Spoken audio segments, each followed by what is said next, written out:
અમરેલી લેટરકાંડનો જે બનાવ બન્યો ત્યાં એક સામાન્ય વર્ગના કોમ્પ્યુટર ઓપરેટરને અરજી ટાઈપ કરવાના આરોપી બનાવીને એમનો જાહેરમાં પોલીસ દ્વારા વરઘોડો કાઢવામાં આવ્યો।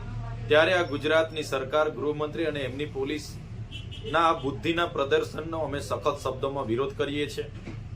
આ દીકરી એના પરિવાર સાથે અમે છે।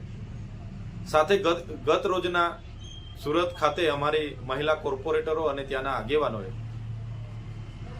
આ પાયલબેનના વરઘોડાનો વિરોધ નોંધાવ્યો। ત્યારે ગૃહમંત્રીના ઇશારે સુરત પોલીસે એમની પર ખોટી એફઆઈઆરો કરી એમને જેલમાં પૂરવી દેવામાં આવ્યા છે।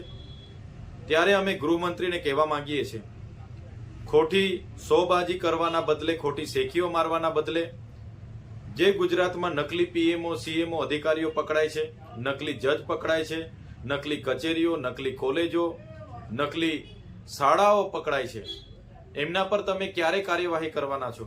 ભૂપેન્દ્રસિંહ ઝાલા જે 6000 કરોડનું કૌભાંડ કરીને બેઠા છે એનો વરઘોડો તમે ક્યારે કાઢવાના છો?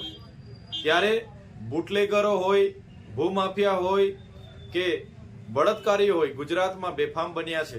મહિલાઓ સુરક્ષિત નથી, બાળકીઓ સુરક્ષિત નથી, અને આવી દીકરી જે કોમ્પ્યુટર ઓપરેટર હતી એનો વરઘોડો કાઢીને આ નમાલી સરકાર, નમાલા ગૃહમંત્રી શું સાબિત કરવા માંગે છે?